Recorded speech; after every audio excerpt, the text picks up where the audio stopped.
Ever scroll through your Instagram feed and realize you can't remember where that painting or drawing ended up? Mm-hmm. It's tax season. So that means it's time to scramble to figure out cost versus profit. Are you having trouble keeping track of how many limited prints or original works are still available? You know this. Have you ever wanted to get your business insights like what market you have the most success in? Mm-hmm. I sure do. Let's be honest, we all wish we could afford an assistant to manage the business aspect of our art career so we can focus on the thing we do best, our artwork. Mm-hmm. Well, the people of Artwork Archive have produced a platform that allows all these things and so much more. Yeah. So real quick, me and MJ, we actually tried using this website, and it was actually pretty awesome. I mean, I know this is an ad read, but like, Yeah. Like the tax thing was super cool. Like the tracking your art was like one of those things where I was like, oh yeah, like I don't know. Have you ever had that where you're like, where the fuck is that painting at? Oh yeah, all the time. And then this thing just keeps track of it. But one of the big things was like the invoicing that they can do. Like it's like a very professional invoice. Oh, is it? You can do like the tax and all that in it really easily. So it was like one of those things where it was like, and it keeps track of all that stuff. So yeah, what I thought was cool, because I looked in the website the other day too, the insights thing, this thing that they have insights where you actually add in like where you're showing your work and how much you're selling it for. Right. And it'll kind of like predict based off of that, like where the trends are going. Right. Yeah. So I thought that was pretty neat. Like I've never seen anybody do that before. Yeah, I mean, it reminded me of like QuickBooks or whatever, but just like hyper focused on like an art version of that. Right, exactly. So yeah, once you've uploaded your artwork, not only do you have a professional catalog of your work, but it saves you time creating tear sheets, consignment reports, and invoices, like we just said. Yeah. So yeah, go sign up. So the first month is free, no credit card info needed, which I actually really love when companies don't make you sign your credit card info just to do a they're trial. Trying to like sneaky. Yeah. Like, now that month's over, we got you. Exactly. Yeah. We got you for at least 1 month, and hopefully you're lazy for 3. Yeah, exactly. When you sign up through our link at artworkarchive.com/waiting, you get 20% off your first year if you decide to subscribe. Yeah. Oh yeah, that's artworkarchive.com/waiting. Go do that shit. Support the podcast. Love you guys. And we'll marry you one day. And the guy the whole time, he's like, he like pretended like he was going to punch the window and then stopped, and I flicked him up and I was like, get away from us. And then he like kept talking shit. And I was like, MJ, but like all of this shit is happening and MJ hasn't taken off yet. And I'm like, MJ, fucking drive. Like if he kicks the car, breaks the window, we're going to have to fight. Like, and MJ's like, takes off really slow, and she's like, I don't know where I'm going. I'm like, away. Yeah.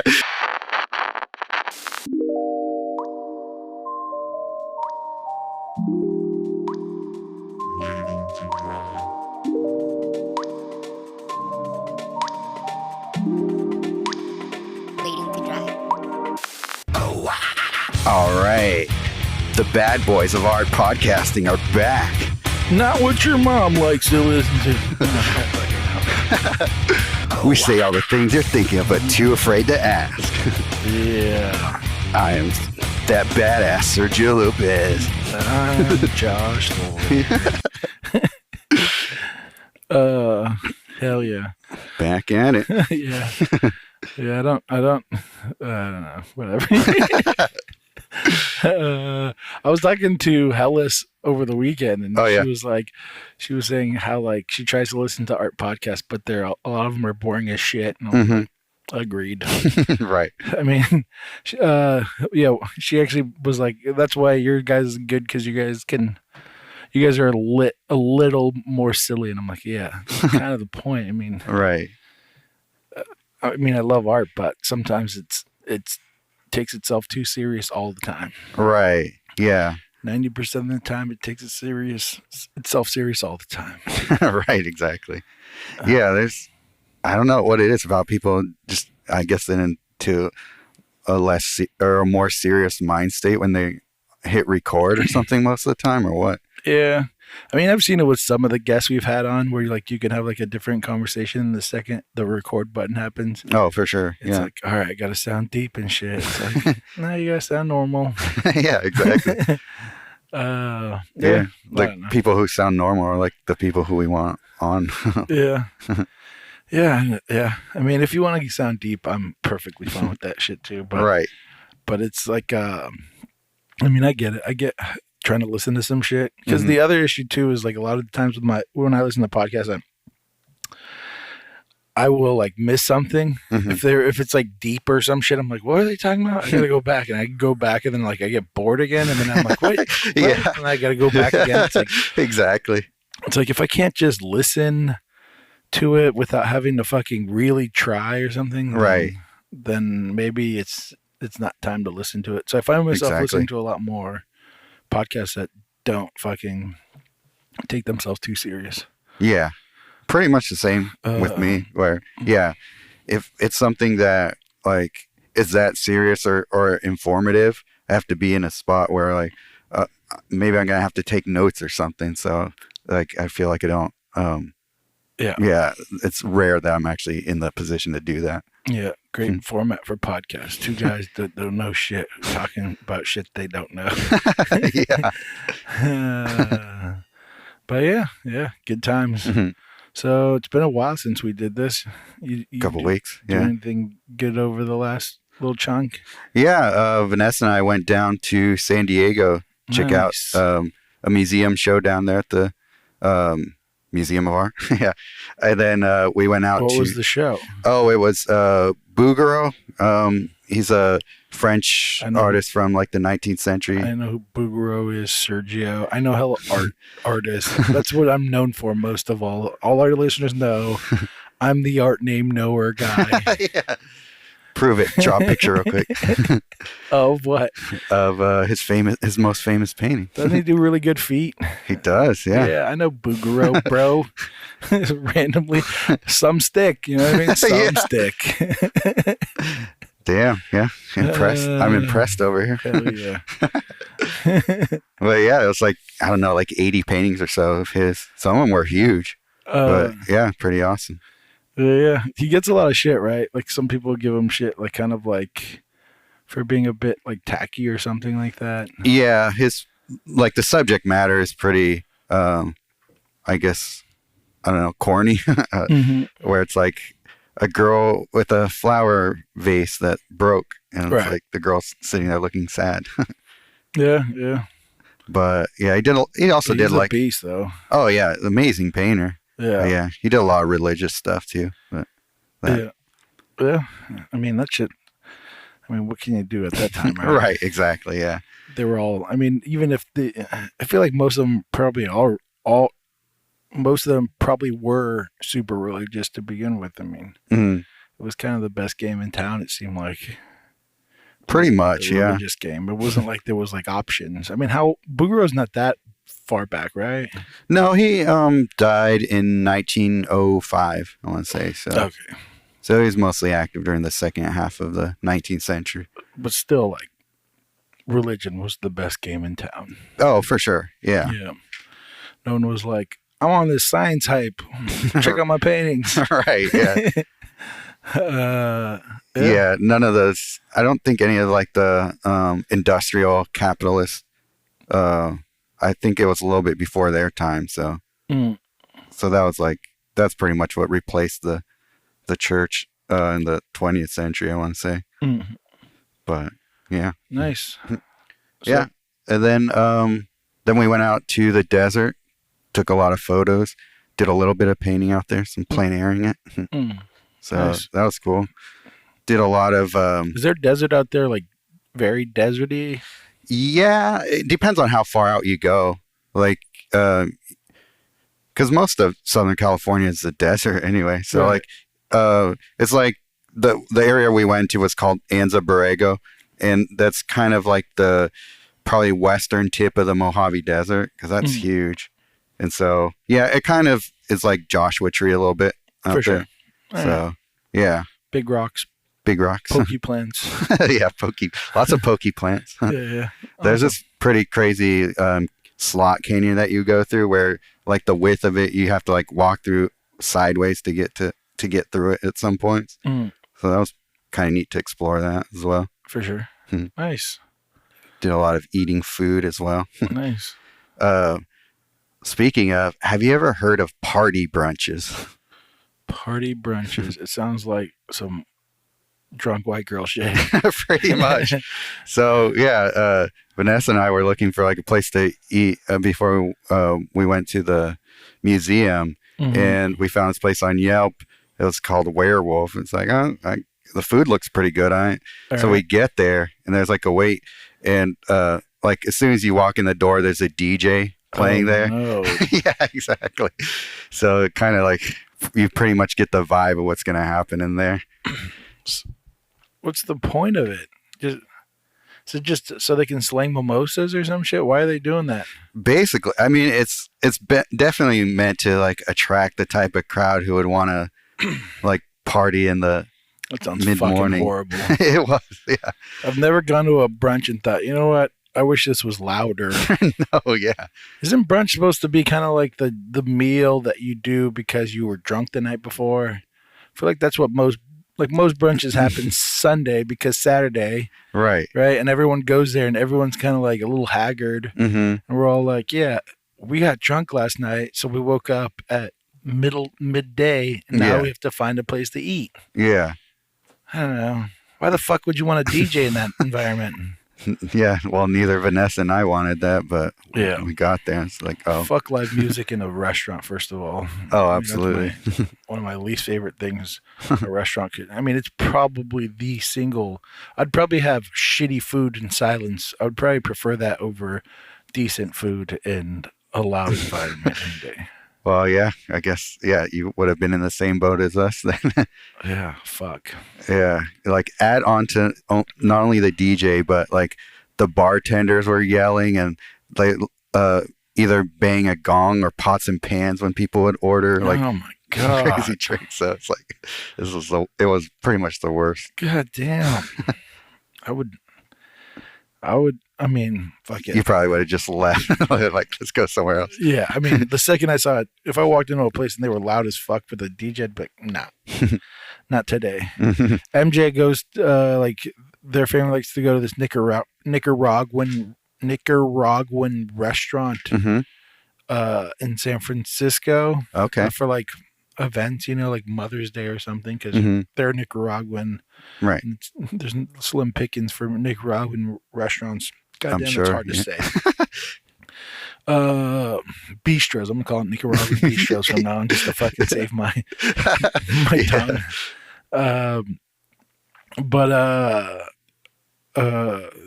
it seems like every kind of like if it's a Mother's Day or something, they always have some guy singing in there, and it is fucking brutal, like painfully brutal to the ears. Yeah, it's like, hey man, no. No, like you shouldn't be allowed to sing this fucking loud. Yeah. I don't know what it is. People are in a fucking 10 by 20 foot room and you're like, you've got like an amp that's the size of a fucking sofa. And you're like, hey bro, chill off of that. Right. You could just sing without a mic and we could all hear you. Pretty much, yeah. Like, why do you need a fucking giant amp, you crazy person? But yeah. So that was fun. Well, aside from that part of it, that's why I always bring earplugs to a restaurant nowadays. Yeah, that's actually not a bad idea. Yeah, the decor of the place too was like trying to be sort of hipsterish, but it was like it's like what popular people think hipsters like, that sort of thing. Like the decor was like pallet wood wall, sort of, yeah, like brass, sort of like things that look like trophies on the wall and stuff like that. Like an ironic kind of like, somebody hunted this deer or whatever, so we're gonna make a bronze plaque of it on the wall, that sort of thing. Of course, a picture of Chuck Norris in there as well. Oh, right. Yeah, it's like they're trying to take like meme culture. Basically, yeah. Just try to figure out how to like put that on a wall in a classy way. Right. That's hilarious. Yeah. So it's one of those kinds of I places. hate this place. Yeah. Shout out to Werewolf, but in the opposite way of shouting. How do you Right. shout out? What's the opposite of a shout out? A teardown? Tear down, sure. Tear down to fucking Werewolf. I think it's just a fuck you. I feel like I have like a bit of a like cold in my throat, and I feel like I sound like a fucking surfer this episode. That's horrible. You have a little bit of vocal fry going. Yeah. Like my voice isn't deep enough. I got a fucking throat thing that's making my voice go. It's just weird because I'm so used to hearing. When you start podcasting, you hate hearing your voice. Yeah. Then you get used to it, and then now I'm like going through it again because it's like a new voice. A new voice, How I yeah, fucking sound. It sounds horrible. Yeah. So nice. So other than the werewolf snafu or Yeah. extravaganza or whatever the fuck you want to call it, Yeah. it was a good time. Yeah, it was a really good time. It's a good time to Nice. get out of the area for a few days. It's always kind of nice to do that For every sure. so often. Yeah. Mm. Yeah. So you guys went there specifically, like with the intent of seeing that show. That was the main reason. Pretty much, yeah. Nice. Was it like a limited time, or was it just kind of on the list? Well, you mean like the actual show, like how long it was going to be out Yeah. for? Bologna Rose. Bologna Rose. Yeah, it was supposed to come down mid this month, so I figured that I was the see. best time to go check it out. Nice. I feel like you go to a lot of those things. I feel like I never go to any of those things. Mm. I'm always like, I should go to more of these fucking things. I also don't like kind of know when things are happening. Yeah. Like, I don't know. Like I don't pay attention that hard. Like I don't have like any list from museums that are like, this is what we have up or whatever. I just whatever. I don't give a fuck. Yeah. Well, I get that because the only reason that I even knew about the show in the first place because Scott Pryor posted it on his Instagram and on his Facebook. So shout out to him. For sure. Yeah, and I never use Facebook, so Right. who knows all the museum shows I'm missing. 'Cause of that. Right. Yeah. Yeah. Exactly. Fuck. I don't know. I have barely any follower like artist friends on Facebook. I feel like Oh, okay. mostly because They're on Instagram. and I hate Facebook. Yeah. I decided a while ago that I wanted to get rid of everyone except for people that I actually think are like close friends and family. Oh, okay. So then I think I have like 100 friends on Facebook or something like that. Okay. But then even then I start whittling it down because people get political and you're like, all right, well, Yeah. goodbye, mom. Yeah. Exactly. Yeah. So I feel like I hate fucking Facebook. It's like a weird thing. I feel like a very small number of people use it. Hmm. And then from there, you like have to like cut out like the people that go politically hard in that. And then you're like, all right, well, there's like 8 people then on Facebook that aren't going hard in the paint on that political shit or something. Pretty much. Yeah. Uh, I have it pretty whittled down too, even though I still probably follow a lot of people on Facebook still. yeah. And it's also like a lot of sass too. I feel like I don't need any sass in my life. Sass, as in like people. As in sassiness. Well, I mean like interpersonal sass Like, against each other.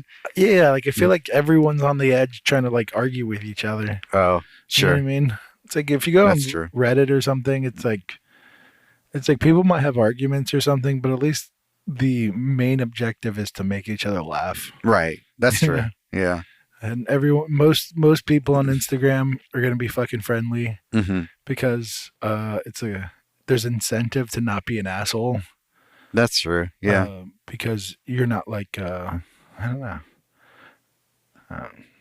You mean like the people posting stuff on there? They're not yeah. just gonna be assholes for no reason usually. Yeah, why are you going to be an asshole? Because it's also like you want people to be your friends. You know, Mhm. it's not like Facebook where like you have to friend each other. It's a different thing where like I can follow you, but you don't have to follow me kind of setup. Hmm. Right. And I always feel like that adds to like a bit more of a friendlier environment.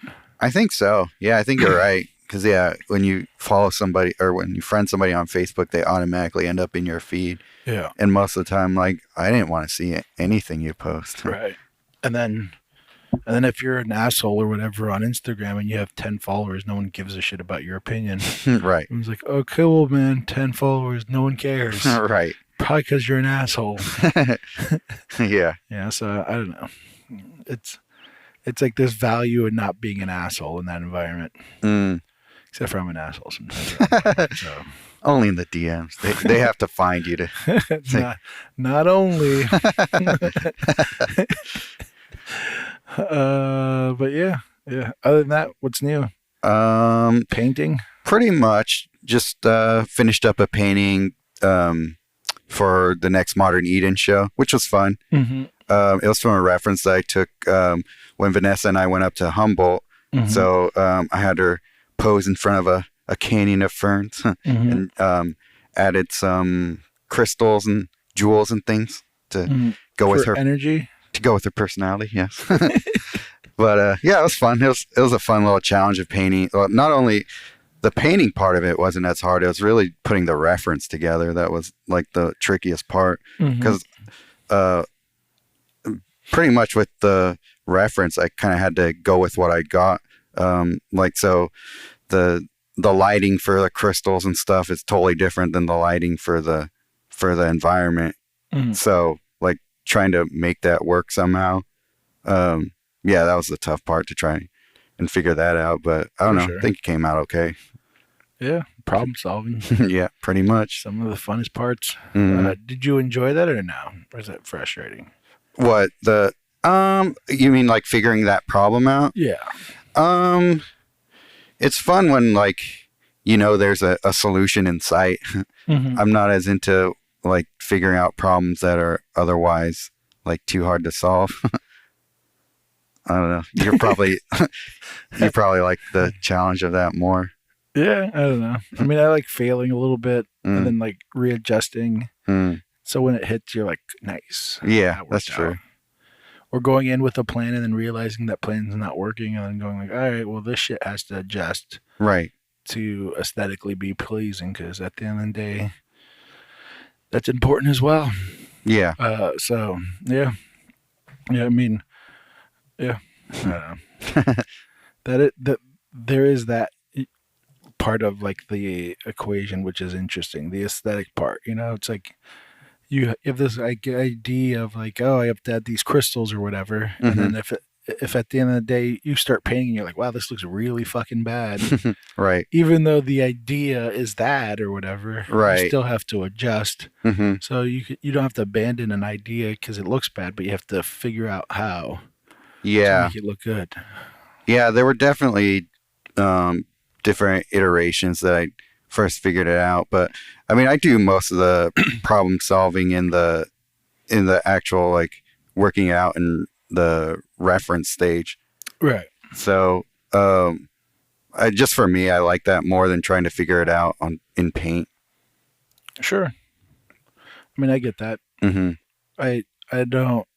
I don't necessarily like that as much because that's kind of like the process I have to do for mural stuff. And a bit of it is kind of annoying because it's like now I have to like put this idea out there. Like I have to put in the work where the way funner part was in the tablet or whatever. So right. Like, yeah.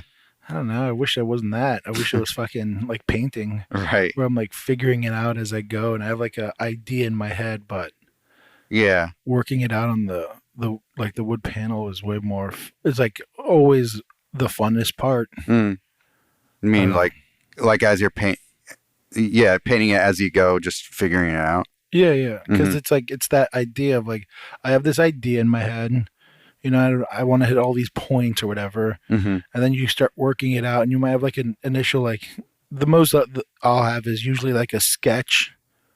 Like a really rough sketch of what I'm planning to do. And then obviously the reference photo. And then from there, figuring out how to solve that problem is the funnest part of the process to me. Yeah. It sounds like you go into it with way less figured out. I just have like components. You know, it's like I know I want it's like this. If you're cooking and you have like a bunch of ingredients go together, and then you fucking boil it all, it tastes like shit. You have to like figure out how each component works in a dish. Yeah. So that's kind of how I go into it. I have like all these like little ideas here and there, and then figuring out how to compose it so that it all at the end looks good and works for the idea that I'm trying to tackle. If that makes any sense. Yeah. Like for me, I like to write the recipe all out and just follow the steps. You're a baker. Yeah. I guess so. Yeah, I'm a cook. You're a baker. It's a thing. Yeah. I hate baking. It's a thing that's like I want to just fucking taste and go you know what I mean? Like you cook, you taste, it needs this, you add, go. Right. Bakers are so much more calculated in the beginning stages. This is what it needs. Let me follow these instructions. And then if you're a good baker, you'll figure out the adjustment at the very end. Then you have to rebake it. It's like, oh, this needs, I don't know, more egg or something, less chocolate chips, more fucking cardamom or some shit. I don't know. Never less chocolate chips. It's just a chocolate chip. Yeah. This giant chocolate chip is made out of a million chocolate chips. Right, exactly. Yeah. But I don't know, that's interesting. I never thought about that for you. But that makes total sense. I've never thought about that for artists in general, like a cook versus a paint. I've thought about it for other things, for specifically cooking. Yeah. like, do you like doing it? Usually I think of, like, I know MJ's sister, she's trying to figure out how to cook and stuff. Okay. And I think she's figured out that she's a baker more than a cook. I see. So she can kind of like see a recipe, follow it. And that's good to her. And MJ might be similar because she's not the greatest cook. And it's always like, just fucking, like taste and add and fucking figure it out. So I try to like think of how your brain works to be able to cook, but it's interesting to think of like, if someone's kind of like, because I know there's other people that have like your process. Right. Or they, and even more so than mine, where they like plan out even further. Yeah. Yeah, and then they'll do like small paintings and then more. Like Hellas does that kind of. She'll do like a pre-painting, and you're like, why don't you just paint it? Right. But yeah. It's like, yeah. Yeah, all those illustrators used to do that. I think that's partly from like training at the Academy of Art. That's how they showed you how to do stuff, like especially illustrations. For sure. Not so much in fine art. I don't think that was like really a thing that they showed people how to do in fine art. But it makes sense, but it's also like, for me, it takes out a lot of the freshness. It does, even if I'm only doing a small version of it, it does feel like I'm slightly just doing it over again, even larger scale and further along. Right. So, yeah. I mean, you probably wouldn't do it that way either, would you?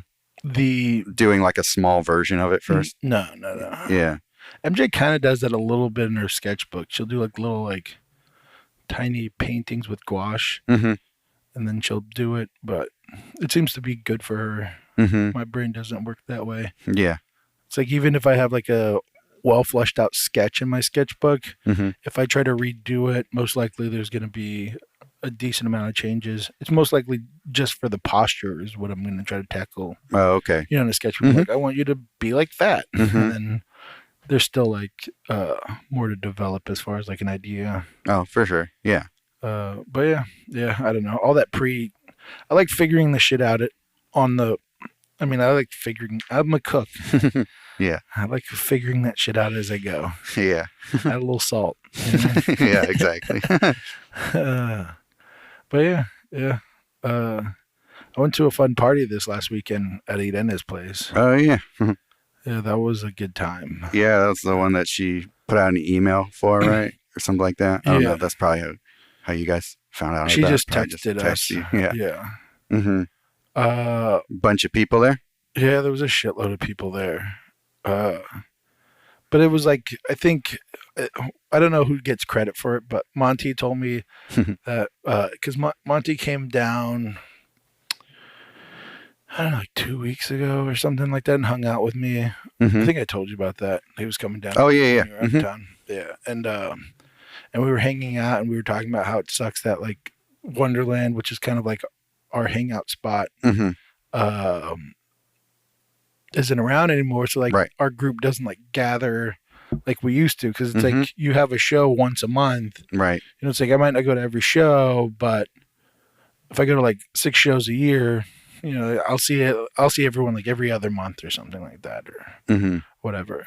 So it's like a weird thing where it's like, oh well, no one sees each other anymore. So he told me that he kind of tipped the idea off to Irene, and she ran with it. Oh, okay. So maybe it wasn't 2 weeks ago. Was it 2 weeks? Oh no, it was Super Bowl. Yeah. Oh, okay. We talked about it during the Super Bowl. Yeah, because we hung out then too. Okay. But yeah.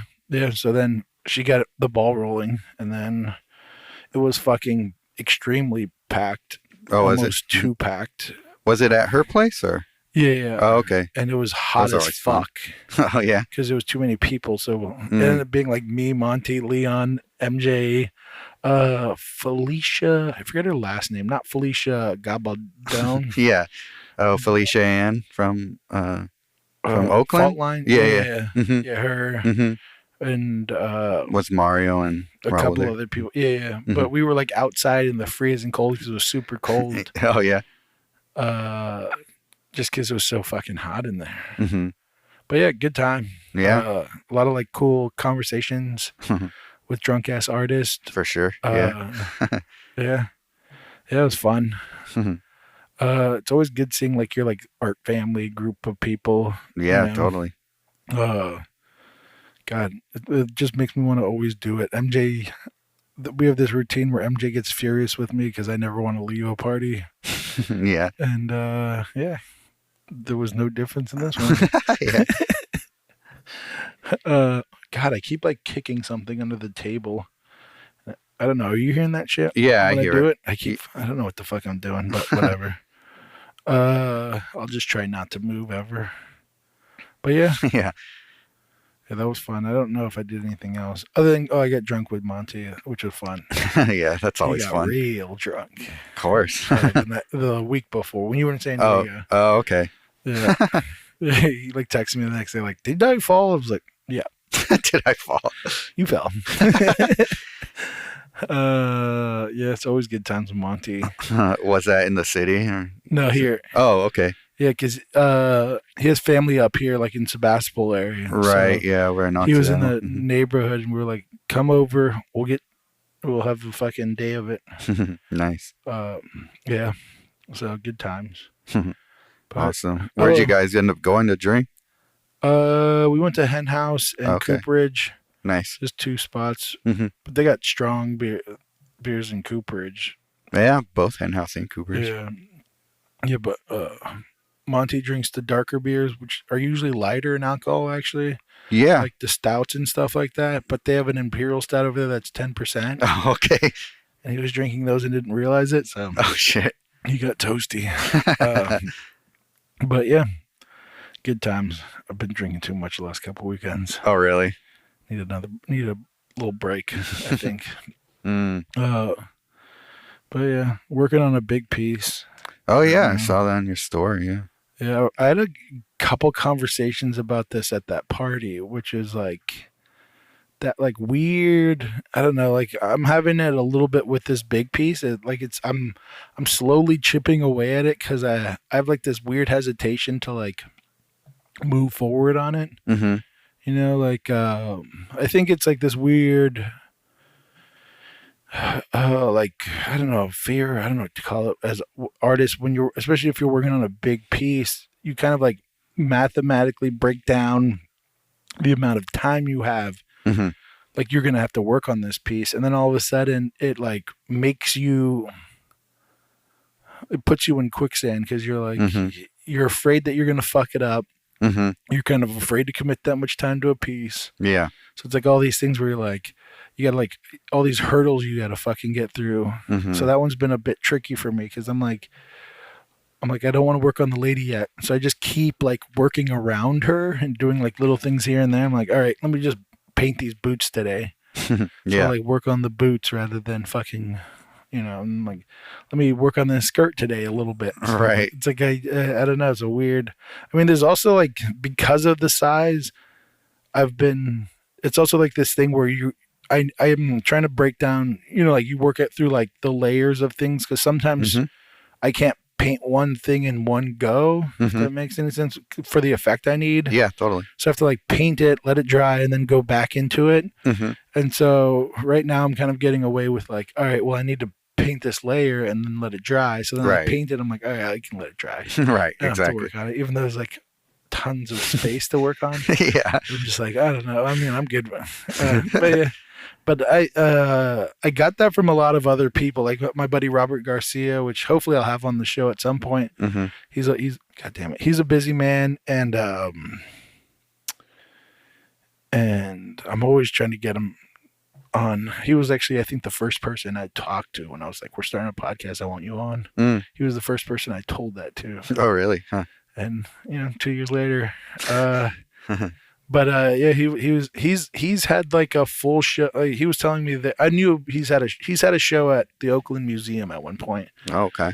And I knew this. Like I think it happened right around the time I met him. He was like, I just had a show at the Oakland Museum. I was like, holy fuck, man, that's awesome. And he was telling me that he has just kind of battled with stagnation for a while, and that it's hard for him to get like motivated to paint. And same with Leon. Me and Leon had a similar conversation about tackling paintings and how sometimes you get this mental like you like you like, oh, let me just do this little thing. Let me go. Leon's like, let me go do the dishes real quick. God damn it! I don't know what the fuck I keep kicking. But I thought it was interesting because I think a lot of people go through that like weird, because what happens is when I go into an environment like that, we talked about it recently where everyone's like, you're fucking busy. And right. like, Yeah. I don't know. Am I? I feel like I could, like, I wish I had like 10 more hours to the day so I could really be productive. But maybe they're like, I didn't even use 10 or like 4 hours of my day or something. Right. I don't know. I can't fucking put myself in people's brains, but it just is that I get that. I feel like I get that a lot because it's like we have this podcast and then it's like these shows, and then me and MJ are doing these murals now. So they just kind of see stuff and they're like, oh, you're fucking always doing something. And in my head, I'm like, I don't know if I am. I feel like I need to like work harder. Right. Yeah. Back to that mini-sode topic. Yeah. But yeah, I think we talked about that too.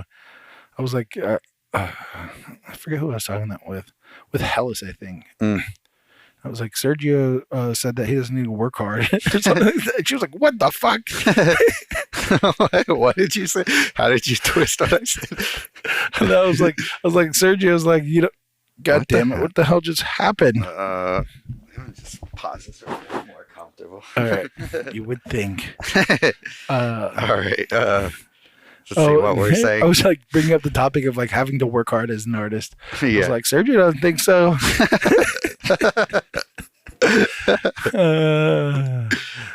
But yeah, I was like, yeah, we were talking. It was like a little point of the topic of like, that you had last week of like is it necessary to work hard as an artist? That's been in my head a bit since we had that conversation. I'm like, I don't understand how we were so far off from each other.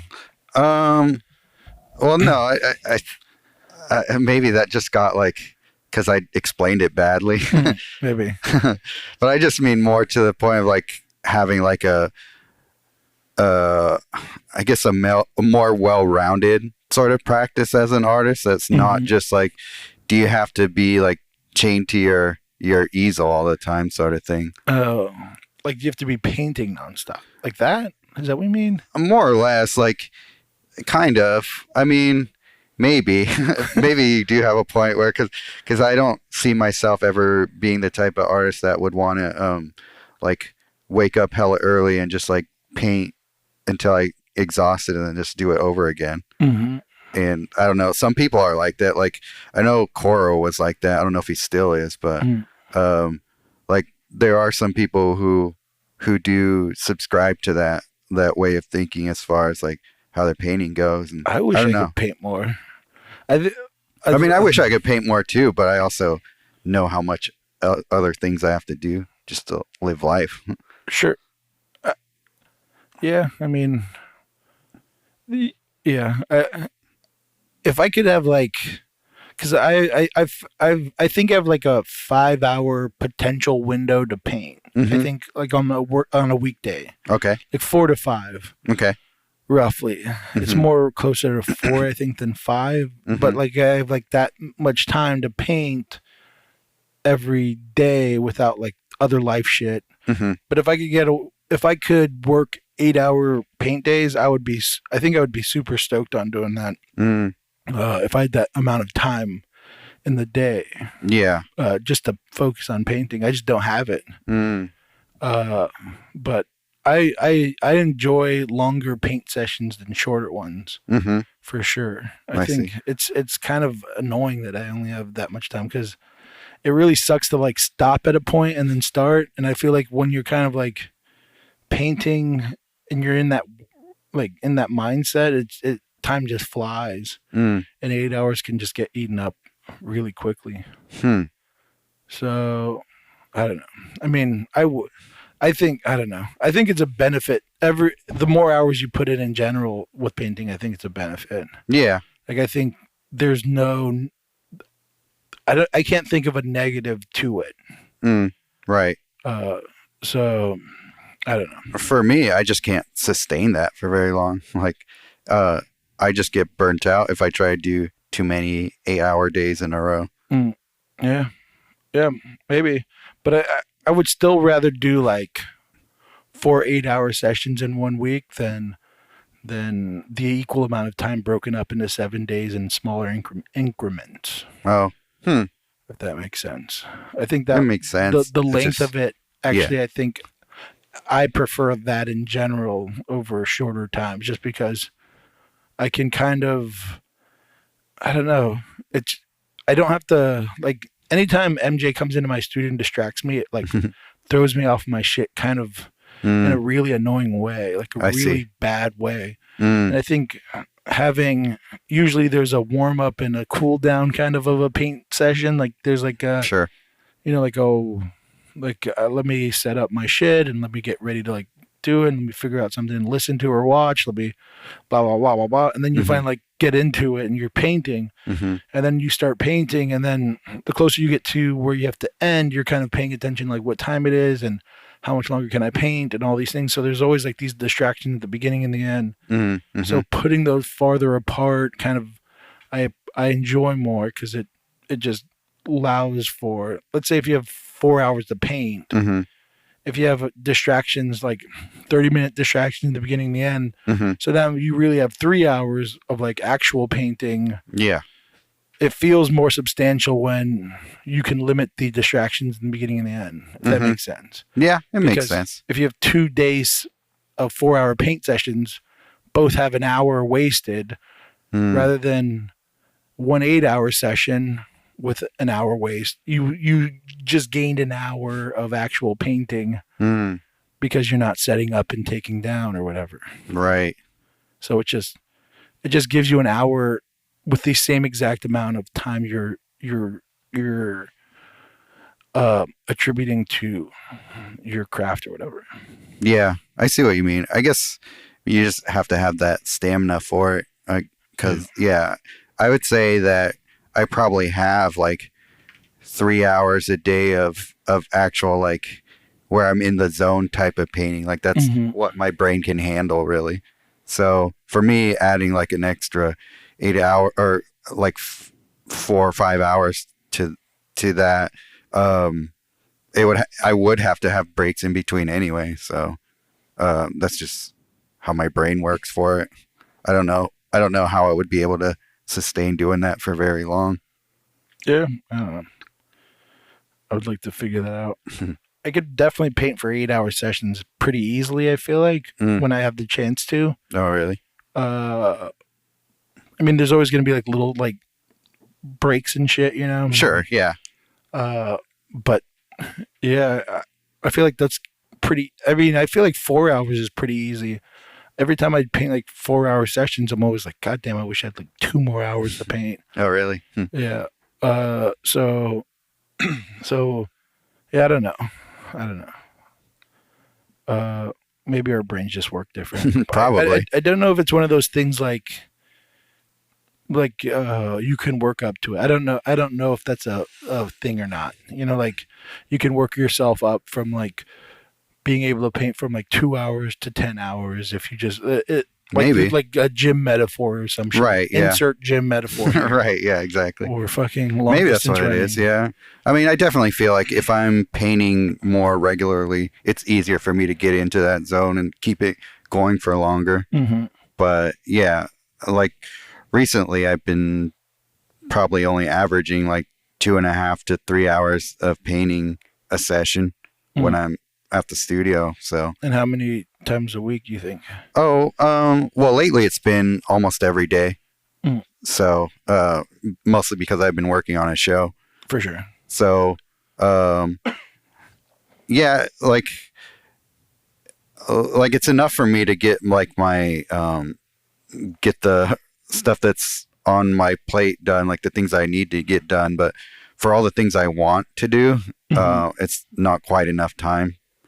I definitely need like another 3 hours a day to actually get to the other paintings that I know I want to do as well, besides just the show stuff. Where does your time go, Sergio? I'm always curious about this. Well, lately I've been working 3 days a week at the studio, or Right. not the frame shop. Yeah. So I don't like the time before that is doing like computer things, just any sort of business related stuff I have to do. And then when I get home, I eat dinner and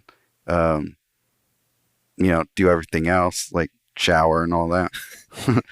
And then, so yeah, by the time I get to the studio, it's probably like 8 o'clock or so.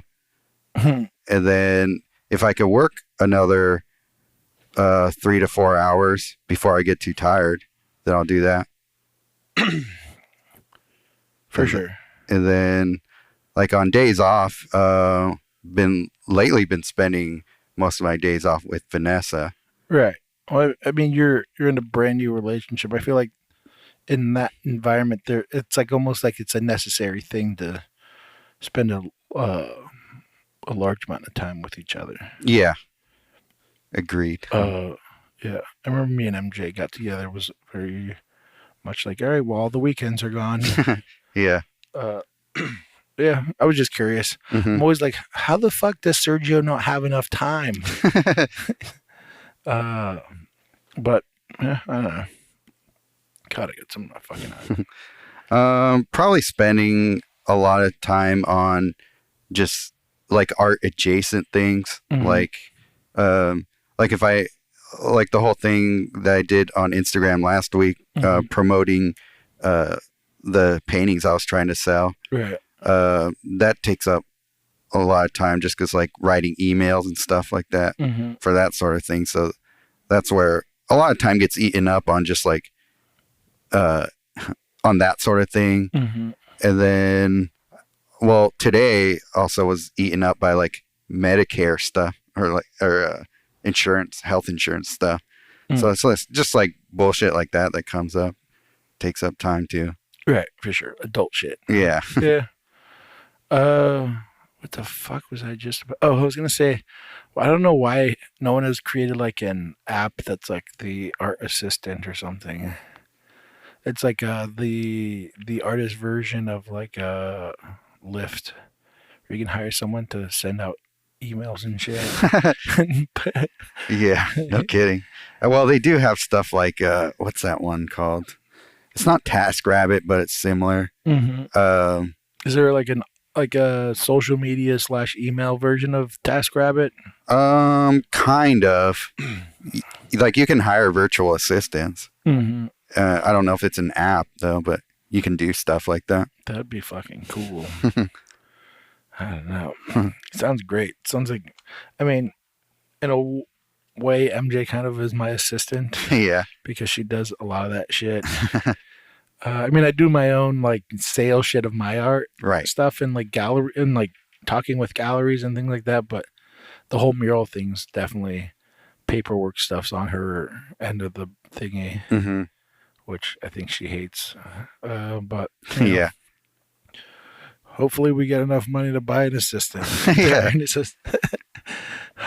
An assistant is probably, God, that would be, I think that's got to be outside of like being able to do art full time. Having an assistant is almost like the ability to then potentially double your productivity. Seems like. Probably. Yeah. So how do I get there? How do I get to the point where I can quit my job and buy an assistant? Yeah. Not buy, hire. Buy. It's not a slave, Josh. Yeah. Like I know that people in tech have like virtual assistants all the time. I just don't know how you go about it for artists. Time to give it a goog. Give it a goog. But yeah. Give it a goog. I had some other shit I think I wanted to talk about. Oh,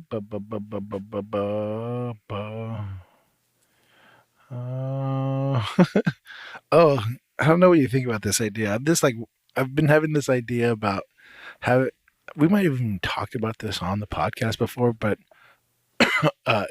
it's been in my brain as of recently, which is like a show, an art to like throw an art show where artists would bring artwork and there was no sales. It's only barter. It's only barter system. So like artists would be able to trade art with other artists at the thingy, but interesting. But there would be no art sales.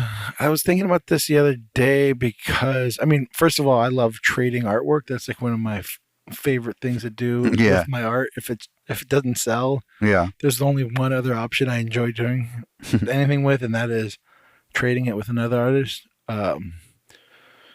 But I was thinking because there's something that happens after a show goes down, which is pretty much your art goes from being worth what you say it's worth to you looking at it and going like, I don't know what the fuck this thing is worth. Yeah, totally.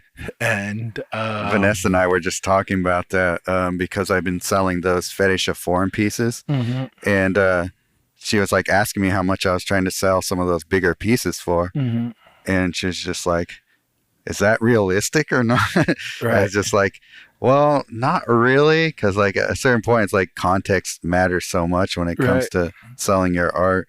So it is kind of a thing where you're like, okay, now it's now it's out of the theater. So like, how much you can sell it for? Like, how much are the streams of it worth now? Right. Yeah, and is it better as fucking firewood? Right. Do you know what I mean? Because it's like I don't want to. Yeah. I don't want to sell this thing for like a quarter of the price because fuck that. Like you as an art buyer do not get a fucking discount. I'm sorry. That's how I feel about it. It's like you want a discount, go buy a print, bitch. You don't get the original thing. Right. So back to the barter idea. You bring a piece and you trade it, and guess what? Everyone fucking wins. The artist is happy to have an original piece, right? And the fucking other artist is happy that they don't have to store a fucking painting anymore. Instead, they have something they can hang on their wall and be stoked about. So would you do it like a white elephant thing, or just free for all? I think it would be more like, kind of like, I don't know, hippie style free for all type shit, or maybe there would be a red dot system or something like these two who got traded already or whatever. Yeah, the last two kids to get picked for dodgeball. Yeah. either can trade or be like, I don't want that shit. And like, I don't want your shit either, obviously. But So it's possible that you'll go home with your own piece. sure, why not? But the odds are probably a lot higher that you'll end up with something Right. rather than nothing. Yeah. No, I like that idea. And the idea also eliminates the art collector who had their chance to buy a fucking piece, because the idea would be that you bring a piece that didn't sell. That's it. That's the idea. So it's like if you bring a piece that you didn't sell to an art show, and it's only barter system, that means that no one gets a fucking painting for money. So that kind of, to me, adds value, because it you would have people there that want to buy a fucking piece, and you're like, you had the chance to buy the piece. You don't get it for a discount. Now artists are only entitled to the artwork. Is an idea I've been thinking about. That's a cool idea. I like it. Hell yeah. Yeah. I mean, it's weird because I've had the idea of the barter idea and the idea of having a show where you re-show a piece. Oh, right. Some kind of like second Yeah, I think that's the chances. one that we've talked about on the podcast before. Yeah. So it's cool to have both ideas mixed, and I'm like, that's such a good idea. I need to figure out how the fuck to do it. Right. You have to curate that pretty well. Make sure nobody wants, isn't it? Well, I think one of the best things about that though is that if you're told to bring a piece that didn't sell, that you're like, a lot of people have really dope artwork that didn't sell. Oh yeah, all the time. I think everyone does. Yeah. Yeah. And so it's like, you're going to get a fucking awesome show. It's going to be something where you're going to be like, every piece is fucking good, because everyone has good pieces that they didn't sell for whatever reason. I mean, some of my favorite pieces literally are the ones that I'm like, I don't get it. Right. I mean, these are things I'm the most proud of. I just got like a couple paintings back Saturday. And I was like, fuck yeah. I'm one of them. I'm like, I think I'm just going to keep this one. I like it too much. Oh, really? At least for a while. And then I can trade it, when I don't like it anymore. Right on. Yeah. A little like ghost one, where the ghosts are going across. Oh, yeah. That one I got back. I'm like, cool. I'm going to keep that one. But yeah. Yeah, so I don't know. I mean, I don't know if it seems malicious to like art collectors and if people be sour by that shit, but I kind of don't give a fuck in a weird way. But it's that idea. I don't know. I get irked a bit when like art collectors, they want a discount and they want to whatever. And you're like, are you trying to support artists or not? Like, I don't know. Like, I mean, it's weird why people buy paintings in the first place, but at the same time, I feel like I don't know. A big part of your intent should be to support the artist if you're buying a painting. And if you're trying to do it on a discount, it just seems like, I don't know, maybe just don't buy it then. Maybe go buy some prints or something. I guess it depends on the discount for me, to like what my feelings about that are. What are you okay with? I don't know, like 10% or less. Why does it matter? It's like, I don't know. I don't know. It's like a weird thing. It's like, I feel like that's such a standard nowadays with galleries. Like, oh, is it okay if we give a 10% discount? And it's like, yeah, sure. But $1,000 painting, so they save $100. Like, was it that necessary? Like, just buy the fucking piece. Like, why do we have to go through this like weird thing? Should I just, if I sold it for $900, would they want a 10% discount? Do you know what I mean? Like, it's like, it doesn't matter what the fucking price is. There's like art collectors that no matter what the price is, they want the 10% discount. Right. It's like, all right, so then just fucking bump my price up 10% every fucking show then. Right. And then take it away, and then we have the actual price. Like, we're playing a dumb game. Yeah, some people do that. Yeah, it for sure. Everyone does it, I feel like. It's the standard, like, art collector who's in the know knows to ask for 10% off of every fucking piece. It's like, just buy the fucking piece. Or just pretend it was 10% higher. Yeah. Whatever makes your fucking day, man. Like, right. I don't know. It's a weird, silly, like, thing people do. Yeah. I don't know. But then they want it to gain value, too. That's true. Oh, I wanted to raise in value. Oh, yeah, but I want a discounted price. I don't know, you fucking oxymoron. Yeah. That's true. I don't know. Maybe I'm in a sassy mood today. What's new? But yeah, that was my one random topic that I had. I mean, I have other ones, but I don't know. I kind of don't want to talk about them right now. All right. But yeah, you seen any good movies or anything? No. Still working my way through season 3 of Fargo. Nice. Yeah. How have you liked it so far? Not nearly as much as the other two. Really? But I like season 3. I don't know. The characters, like, motivations don't seem as compelling to me so far. I gotta think about it. There's like a couple of episodes, like, I think this is the only time where there's an episode where it's just like, I could have done without that one, kind of. What's the story on this one again? The two brothers, the twin brothers. Oh, yeah. Huh. Yeah, I'll pick your brain about it later. Yeah. But I'm like, I think we're at episode 5. Mm-hmm. So halfway through. Well, I feel like the show, a lot of times, Fargo in general kind of is like a slow and steady pace that builds and builds and builds. It's definitely getting more interesting at this point. It's kind of their model, it seems like, in general. That's why Fargo, the 3rd season, took me so long to watch. Oh. After the 2nd season was just because it's like, sometimes I'll start and I'm like, I can't commit to this yet. Right. I have to like wait till I'm ready. I mean, I think Fargo, the 2nd season was also like, I think all of them. Was it? The first season I watched and I was like, oh, that was awesome. Mm-hmm. Can't wait for season 2. Season 2, I was like, I don't know if I can watch this yet. And then I watched season 2, like, I don't know, way after it aired. Oh, really? And I was like, oh, wow, that was fucking amazing. Right, yeah. And then season 3, same thing. I think it was like a couple of years after. Oh, okay. Yeah, because it's a couple of years after it aired right now at this point. Yeah, and I just watched it like a few months ago, I think. Oh, okay. Yeah. So, yeah, I mean, I liked it. Yeah. For me, season 2 is just like, I just wanted to keep going, like, as long as I could do it. And season 3 hasn't, like, I haven't been as compelled to do that yet. Yeah, I think season 2 is probably the best season. Mm-hmm. Did I say that last time? I don't know. Did you? I don't remember. Season 2 for sure. For me, it is. Was amazing, and it blew my mind in so many random ways. Yeah. And the way it's connected to season 1 was also fucking awesome. Season 3 seems like they're not so intertwined, the two, like the 3. You know what I mean? Like the first 2, they're pretty intertwined, but they're just off on time. You know what I mean? Like, right, yeah. In season 3 so far, it's very much like not associated with the other 2. Right.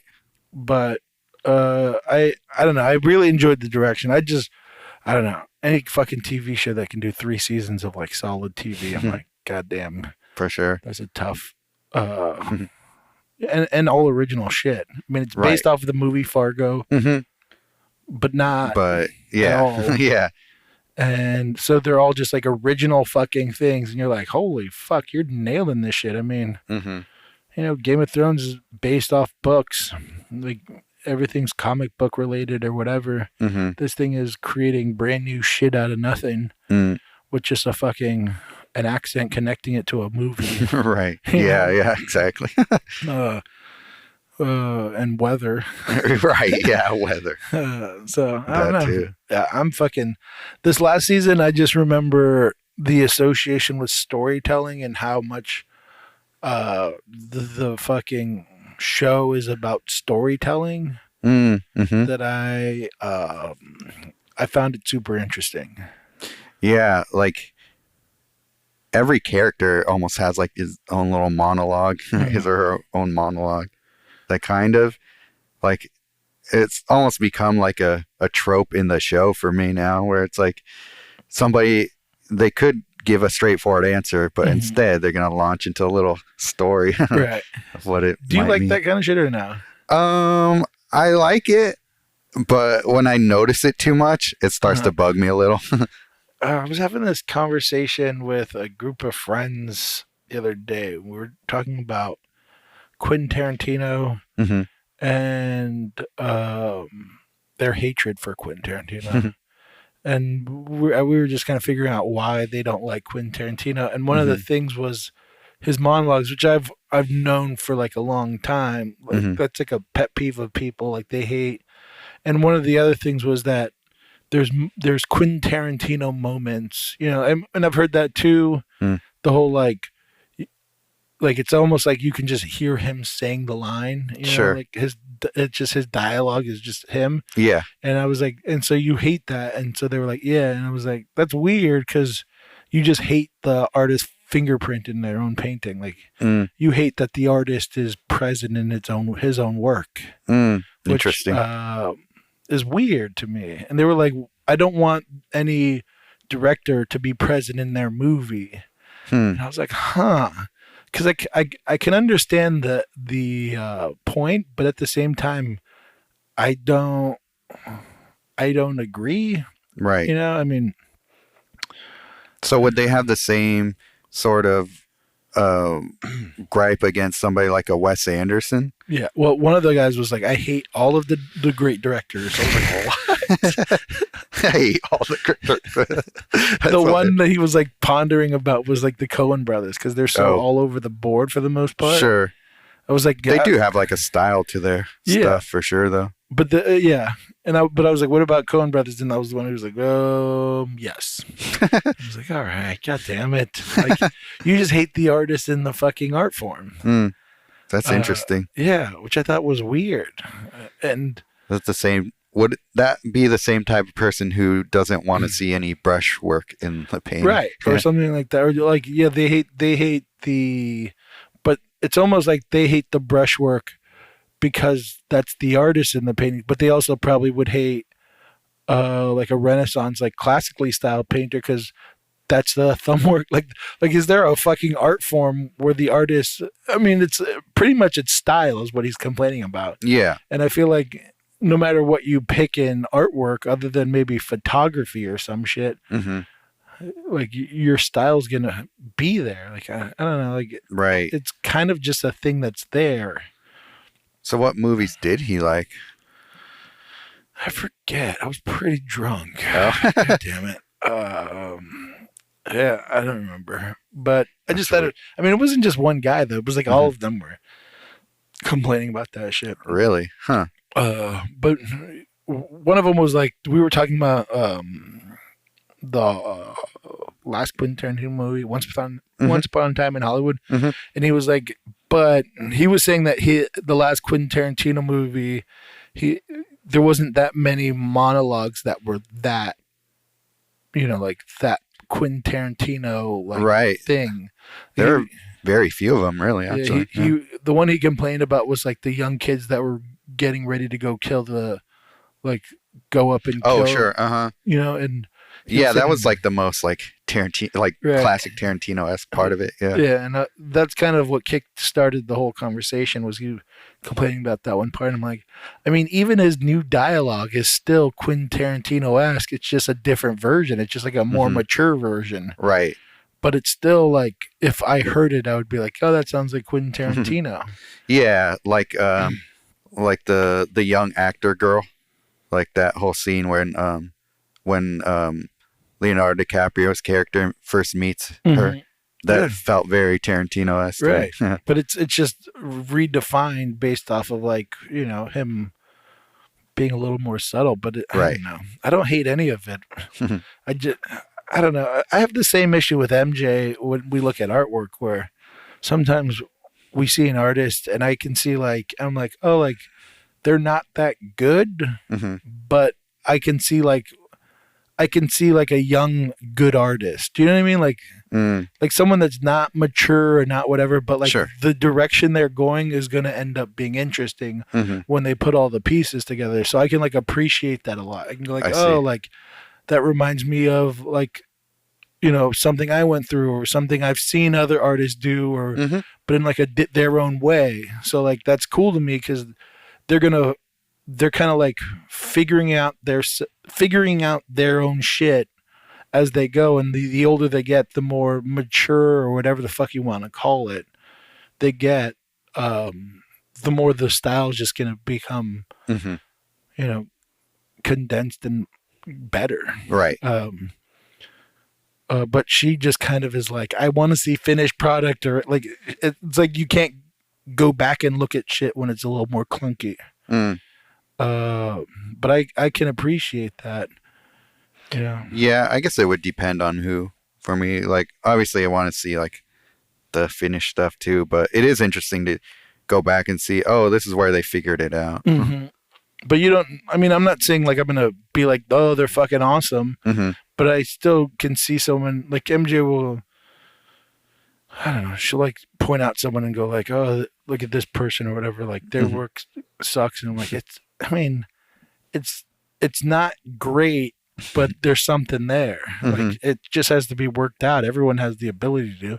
Right. It's like, how much work are they going to put into it? Then they can get to like, then all of a sudden you're going to be like, wow, they're fucking awesome. And it's like, yeah, I mean, of course anyone throws work at some shit, they're probably going to get good. Right. But like, if you can see the kind of like how an artist thinks or how they're figuring shit out, I think that's something that I'm like, oh, I see. Like, you know what I mean? I don't know how to explain it. It's fucking hard to explain.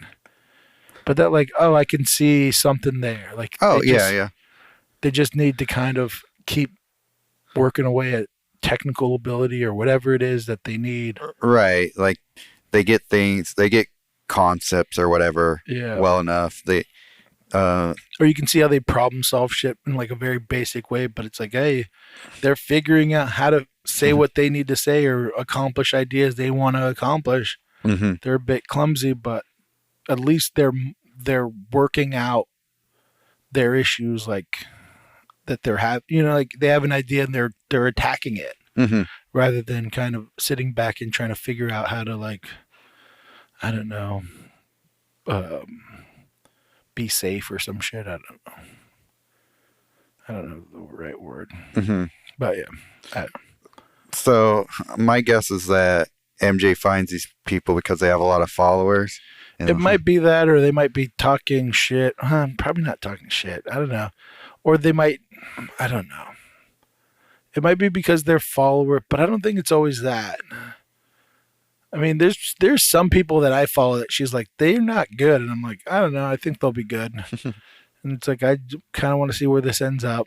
Okay. I mean, they're a lot farther down the road than a lot of like the people I'm thinking of, but yeah, I don't know.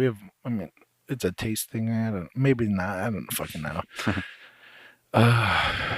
But that's what happens when you're two artists in a relationship and you both have strong opinions about shit. Then you get conversations like, they fucking suck. And I'm like, I don't know. You fucking suck, bro. You want to fight? You want to fight? And, because I'm a little stronger than her, I'd be, but yeah. I don't know. Where were we going with this? Oh, this was all Quentin Tarantino talk. Yeah. Oh, right. Yeah. I mean, you go back far enough on any fucking like masterful director, you're going to find garbage. You know what I mean? Go back to Scorsese's old shit and you're like, oh, this is a heaping pile of shit. So I don't know. I think you just got to give people like I don't know. I don't know what it is. It's like if you look at like Scorsese or Quentin Tarantino or those guys, their early films, right? Like they might have, they somehow broke through during those films. And if you look at them now, I mean, compared to like a lot of their movies now, you're like, wow, they've fucking progressed and become way better. But I feel like a lot of the reason why they broke through was based off of like the ballsiness to pursue an idea they had that they thought was really good. Right. And then people enjoyed that shit because, I mean, like Reservoir Dogs and that shit, like it's not like a masterpiece in film. You know, it's like a bunch of guys in a warehouse talking, right? In a fucking breakfast place talking. It's like it's like and in a car talking. It's like those three shots pretty much sums up the entire fucking movie. Right. Or in that one, I mean, there's like 4 spots they're in, but Right. it's like the filming isn't that fucking genius or anything Right. like that.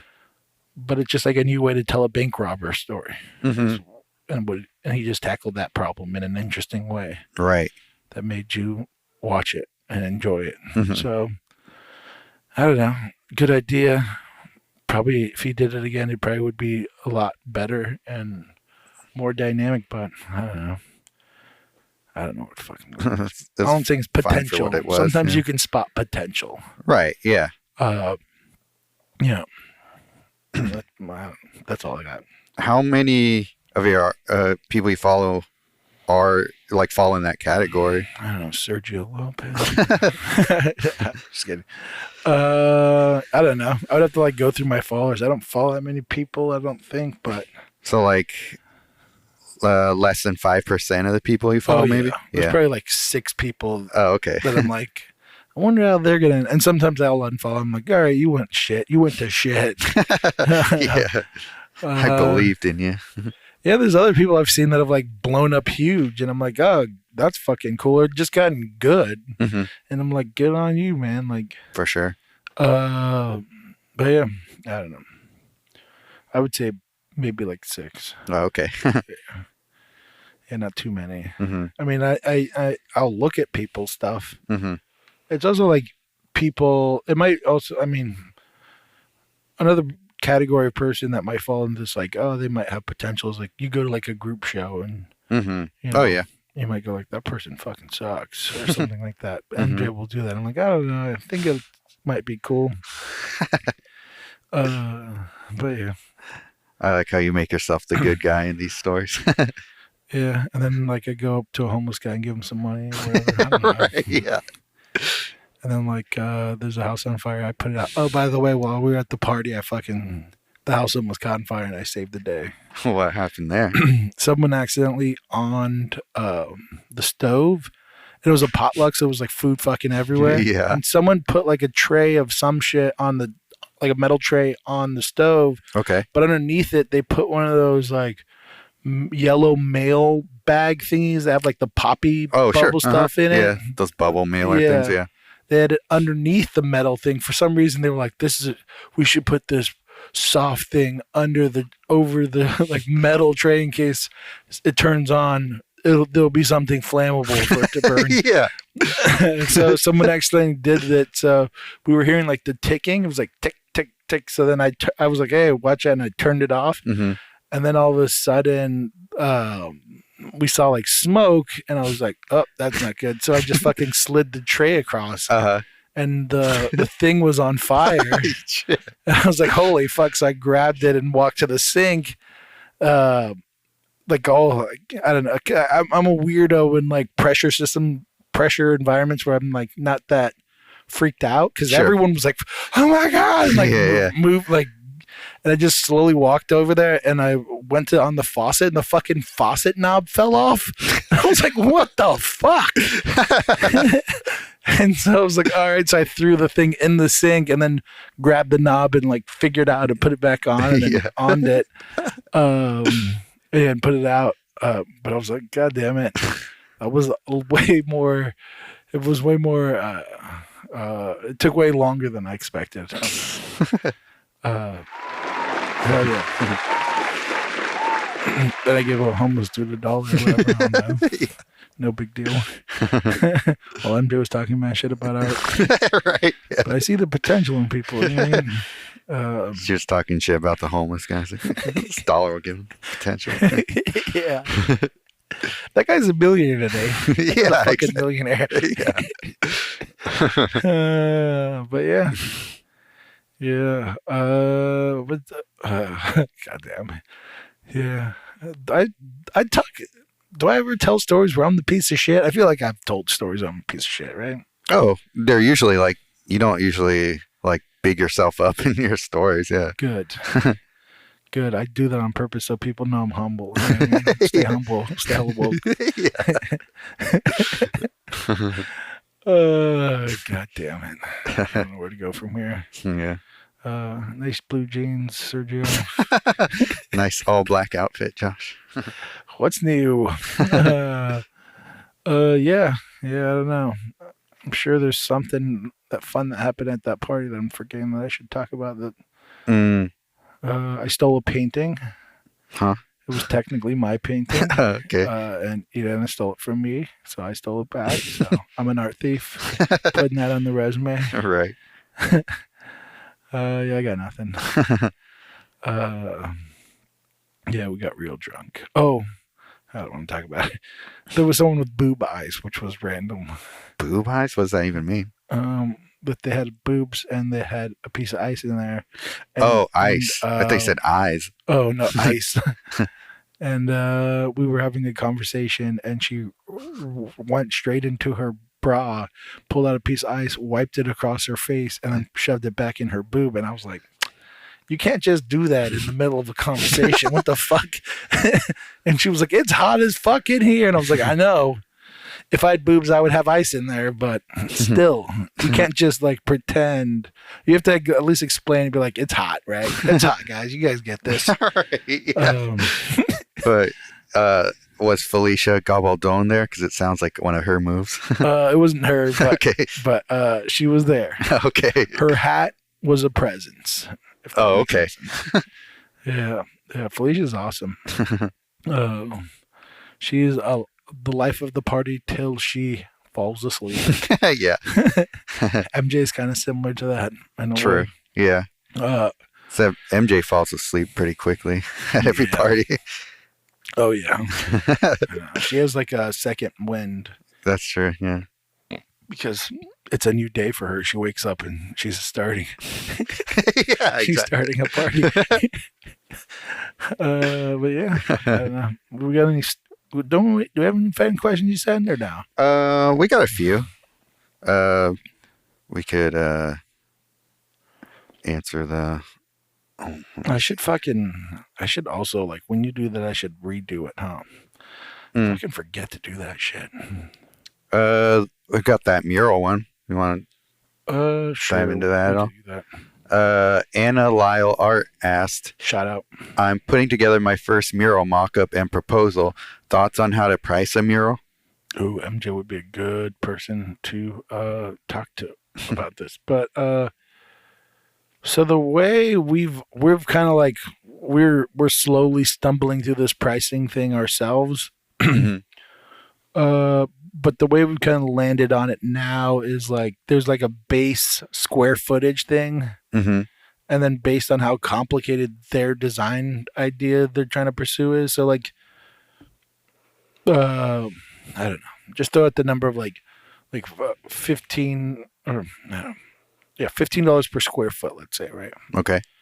And then if it's like extremely complicated, like they're like, we want 45 people in this mural, like 45 figures. You're like, all right, well, I mean, like a recent one we were like in talks with. I don't know if it's ever going to happen. I think once they saw the price, they were like, never mind. But they were like, we want like 5 tarot cards. Okay. And you're like, all right, well, that's a shitload of stuff. Like each piece is like a very intricate thing. You know, it's like right. pretty. You want 5 mini murals is what you want. So it's like, all right, well, we're gonna have to like charge per square footage a bit more than, so, you know. So I don't know. I would say set a square footage that you feel comfortable doing for a certain price. Like think of it like if I had like a 20 by 10 wall, I feel like that's pretty like medium, like a okay size mural, not too small, not too big. So like how much would I want to get paid for this mural, and then try to break that in square footage and go like, you know, like 200, that's 200 square feet, right? What was that again? 10 by 20. 10 by 20 by 12. Wait, what? 2,400 square. Oh, wait, that's inches. Never mind. No, 10 by 20. Is that what, yeah. So 10 by 20. That's 200. Yeah. Then, okay. I think I was just. You were trying to break it down to inches? Yeah. I don't know why.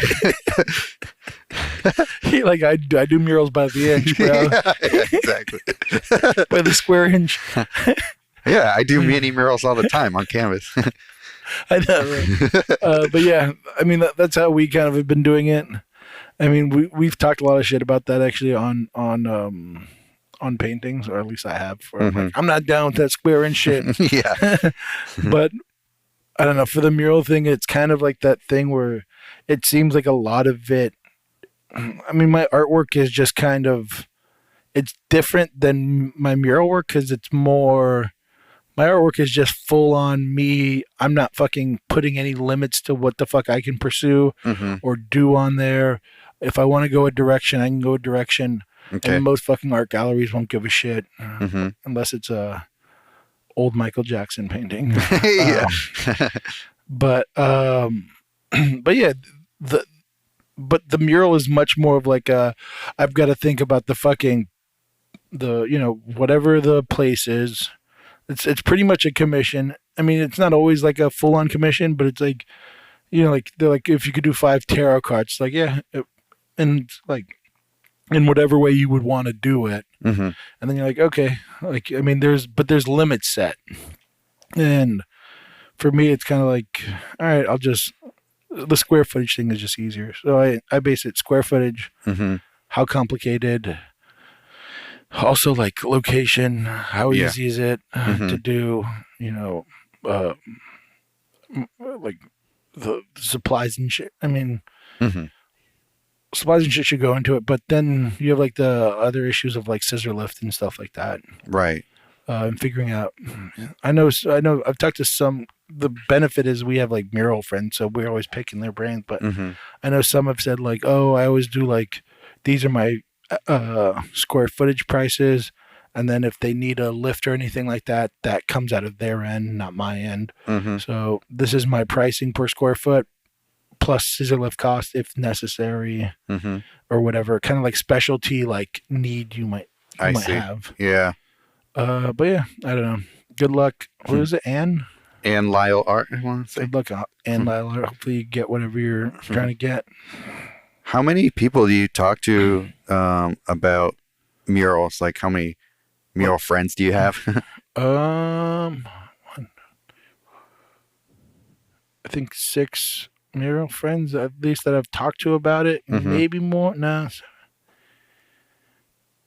Maybe 8 that I could think of that I've actually like had conversations with. That's a pretty good amount. Yeah. I mean, I'm lucky in that way that I have a shitload of mural friends. And then, I mean, that are also like open books when you want to talk to them about shit too. Right. Yeah. That's the other benefit. I can think of 9 now. Added one to them. But I'm sure, I mean, it's like, that's kind of like the benefit of having like a good art community. For sure. You get to pick each other's brains and go like, what are you up to? And like, oh, how's that working for you? Yeah, I feel like that's a super common question you ask your art friends. Like, hey, what have you been up to recently? And then they tell you, and you're like, cool, how's that going? And they they'll tell you the struggles or the whatever, and then you can pick their brain more. It's like, yeah, most of the time they're pretty free with that info too. Yeah. So. Because they also might get a gem from you. Like if they're having an issue, you go like, oh, have you tried this? And they go, oh, I haven't heard of that. And yeah, exactly. Everyone's trying to help everyone out. Pretty much. One of our friends, I don't know if you know her. Her name is Olympia, but I think I've met her, but I don't know her. She's an artist, and she just moved to L.A. not that long ago. And I was talking to her, and I was like, yeah, how's it down there? And she was like, it's cool. Like the art scene's like really like crazy down there. But she was saying that one of the interesting things she's found is that there's a competitive like a competitiveness that she doesn't feel up here. Like everyone's kind of like out for their own. And I was like, that's interesting. And she was saying that there's like because I think in the Bay Area, at least with my group of people, there's like a large like I don't really care how, like, I mean, if you're a talented artist, that's cool, but that's not necessarily going to make me your friend at the end of the day. Like, if I find you to be like a cool person and you're pursuing art, like, that's enough to have in common for me to like, enjoy your company. Sure. And so like, I feel like my art friends are like, they like vary from like like a lower end of like pursuing art to like a very high level of artist, and I don't feel like, oh, I can't talk to you or some shit because you're not at the level you're not at the level to talk to me or some shit. And I don't think that really exists. I don't know. At least I don't know if that exists. I don't know if you've ever found that.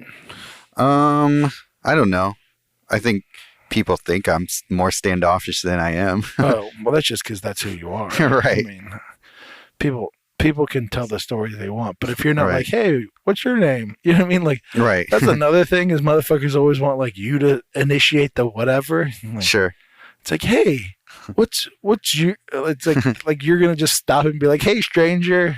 It's like if someone's like wanting to know you, right, and you don't know that, that's not your fucking fault. That's true too. Yeah. People are crazy sometimes. People call you PCs. Yeah, exactly. Refer to, I think, episode 15 for that story. Yeah. But yeah, I don't know. But yeah, I'd say for the most part, people are pretty freely giving as far as info goes when it comes to art, at least. I heard from photographer friends it's a little different, that they're a little bit less giving of information sometimes. Really? Yeah. That's I don't know. I have a couple of photographer friends, and they're always super willing to like share. Maybe it's just cool people and not. You know what I mean? Like, probably. Maybe it's like nice people and shitty people. Like, if you're a shitty person, I probably don't want to be your friend anyways. Like, I'm not gonna if I'm like, hey, what's up, man, and you're like cold shouldered and standoffish, I'm not gonna go like, this art scene is fucking competitive and shitty. I'm probably gonna be like, all right, that person's a piece of shit. Right. And then you meet someone that you get along with, and you're like, oh, that person was cool. Right. And they're probably at least for me, I've never seemed to have issues finding info. Right. Yeah. From friends. Yeah. But maybe don't be friends with shitty assholes. True. I don't know. Plus fucking photographing. I mean, come on, let's be honest. I mean, there's like fucking 4 things you gotta learn, I feel like. Well, I think that's part of the reason. I think that I guess maybe there are. I guess maybe there's more of a reputation for that, because if you do figure out the one thing that's like, you gotta guard it with your life, because it's like it's one more than the 4 other things you need to learn. It's so easy. Aperture, ISO, shutter, and fucking lighting. Boom. Master those 4 things. Not saying it's easy, but master those 4 things, you're good. You're good to go. I have a buddy who he out of nowhere got into videotaping shit, and then is a guy is fucking killing it right now. He just went. I don't know if I talked about this before, but he just went. He just quit his job being a filmer for like a full-time filming job, like Airbnb or some shit like that. Oh, okay. To do his own shit privately. And he's been doing it. I mean, he's like 20, like 2 or 3. Oh, really? Like wow. An old graffiti buddy. It was like the youngin', and now he's. But it's like he fucking went in hard, learned the shit, and did his homework a lot, and then fucking is a beast at it. So, yeah, I mean, that's dope. I mean, all I'm trying to say is there's not that much to learn. That's funny. But yeah, I don't know. Photographers direct all comments to Joshua Come the see lawyer. me, bro. I don't know if we have any photographer listeners, at least not that I've noticed. Well, Vanessa's been getting into photography now. She's been watching like YouTube videos. I could beat up Vanessa, so I'm not even worried. She's going to hear that come for you. Ask MJ about it. Yeah. You don't want that heat? You don't want these hands of steel. Don't catch my fade. Yeah. Except for I don't want to fight Vanessa, because then Sergio's going to come after me. And if you know from that Treckle oh, yeah. Commercial we had. I have a mean temper underneath it all. But yeah, I don't know. We got anything else? Well, Paul Day Art asked when will Monty Guy return. I don't think we did actually answer that. I don't know. It's like it's pretty much an open door for Monty. Even For though sure. If I ask him, he'd be like, "I've been fucking waiting for you to ask." Like, yeah, open door for Monty whenever he wants. Right, yeah. Yeah, I've been thinking about some potential. Well, last time Pair ups. I hung out with him, and his mom was like, "When am I going to be on your podcast?" And I was like, But now I'm like, That might be hilarious. Might be hilarious. Her, Monty, his dad. Wow. Yeah. That'd be hilarious. Learn the origins of the Guy family. I know it's not really the Guy family. Yeah. But yeah. Yeah. I mean, Monty knows that. Yeah. Yeah, it's one of those things where it's like all these people, like there's probably a handful of people that are open door policy first. It's just a matter of like having it work out. Yeah. Yeah. And I feel like they like hesitate to ask. But I'm always like, I don't know. If you want to do it, just do it. I mean, right. Hellis asked me. Oh yeah. She was like, "Can I be on your podcast?" I'm like, "Yeah, why not?" Yeah. Just come She's over. like, "And will you promote it?" I'm like, "Yeah, we did last time. that's what we do." Yeah. Yeah. Even Blake Newbert reached out to me a little while ago. He's like, "Oh, I just listened to our episode again. That was super fun." He did the same to me. Yeah. Hey, Blake, come up with new comments when we slide in both of our DMs, bro. Yeah. Yeah, I know. I know. It's been fun. And yeah, Blake, if he ever is in town, and I've been wanting to go to Denver. I always tell Judson, I'm like, I want to go to Denver. If I'm ever in there, I told him, I was like, I think we might plan a trip this year, me and MJ, to Denver. So we might get Blake on the 1s and 2s. That'd be cool. For like mural work, that kind of thing, or? No, just kind of like to go check out. Oh, okay. It's always like, it's one of those cities that seems like a fun city to go hang out in. Seems like it, yeah. I mean, we show a little bit at at a bend. a bend, so I always kind of like seeing a gallery that I show at a bit. So I would like to go see that. Plus, I mean, well, Judson says he lives across the street from it. So and he said we can stay at his spot. So it's like if we end up going to Denver, we could just cross the street and go look at check that off the list. Yeah. Dave from a band is super nice too. So nice. Good to know him. I'll let him know that you said he's a piece of shit. Yeah. No wonder I haven't shown with him lately. Yeah, I have no idea. But yeah, he did say something about you and how he feels about you, but I don't remember exactly. But something negative. Like he said you skipped walked the bill. Yeah. He said you walked right past a homeless person. Yeah. And then did the dog kick feet. Dog. Yeah. When dogs kick their feet after they pee. He said you did that at a homeless person. Yeah, I mean, he might have said that. I don't know. I guess I just been living in San Francisco too long. I don't even see homeless people anymore. God damn. Hey, dude, the other fucking day, I was out in the city hanging out with my sister, and then it was like a really fun day. Went to Japantown because Nice. MJ. Yeah. And then so we're heading home, and we're going through like Nob Hill area, like the really nice area. Okay. That's Nob Hill, right? Yeah, it's like close enough to Like close to the Golden Gate, like near the piers, like that hill, that like high up like mansion area. You know what I'm Pacific Heights. Maybe, yeah. And so we're driving through there, and we see like an estate sale sign. Oh, okay. And me and MJ, we fuck with estate sales. Yeah. And so we were like, oh, let's go check out a fucking really nice house estate sale. So we go. We ended up getting like a decanter for like whiskey. Oh, nice. Okay. So we buy that. It was actually kind of like a cool little, it was like a fucking gorgeous view house, like a ridiculous house. They had a good amount of like like that old like Art Deco poster shit, like the really old like I don't know, like a little after Mucha, but Okay. like that era, you know what I Okay. mean? Sure. Which I don't know enough about to buy it because it wasn't that cheap. It was like Was it? $400 for like a print, and it was Oh, okay. but they were like old prints. Okay.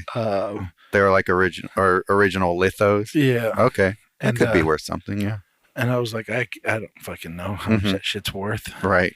But so then we bought that shit, and then we head back to our car, and there's this like little white tweaker kid like hanging out kind of near the estate sale, Okay.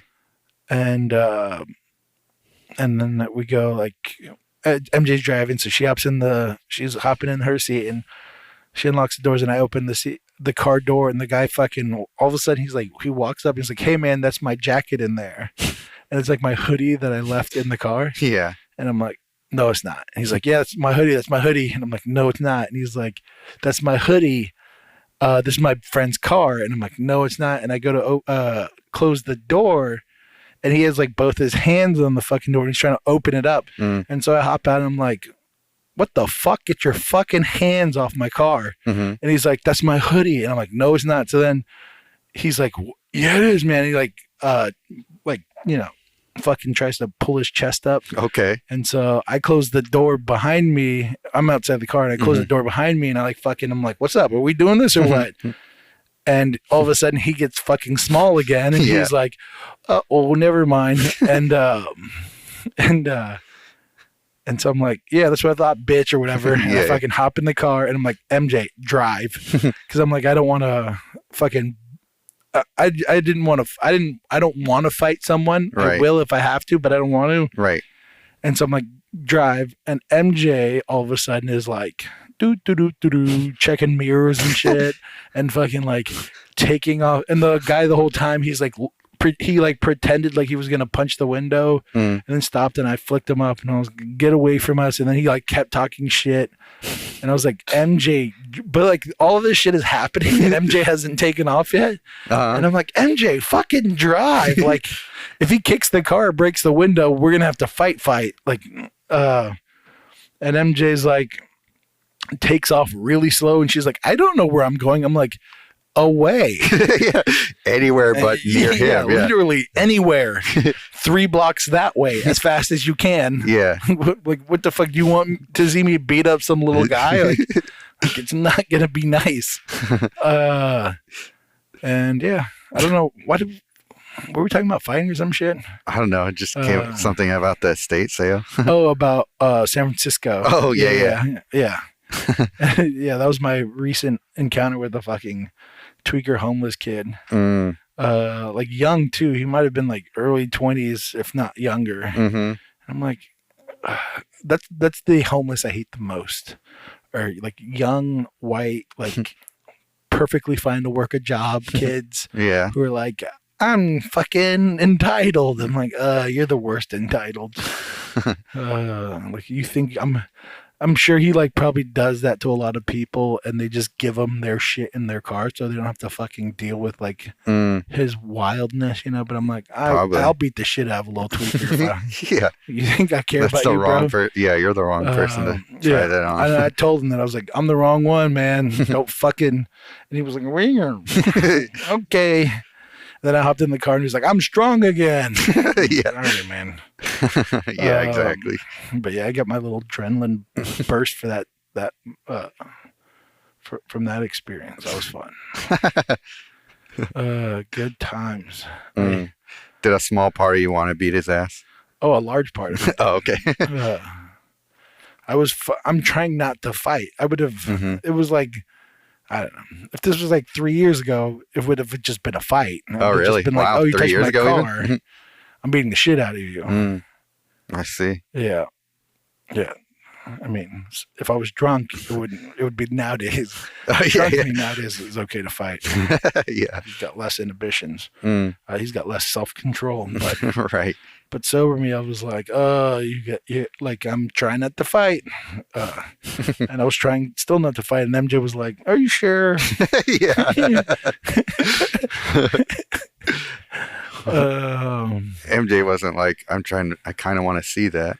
No, she's like terrified of ever seeing me fight. Oh, okay. But at the same time, she's like, it's like the fight or flight. Mm-hmm. I think there's like, it's like really like fight, flight, or freeze, I think is the real like Okay, sure. common three. Yeah. MJ is a freeze type person. Like Mm-hmm. she doesn't run or fight. Yeah. I'm a freezer too. Yeah.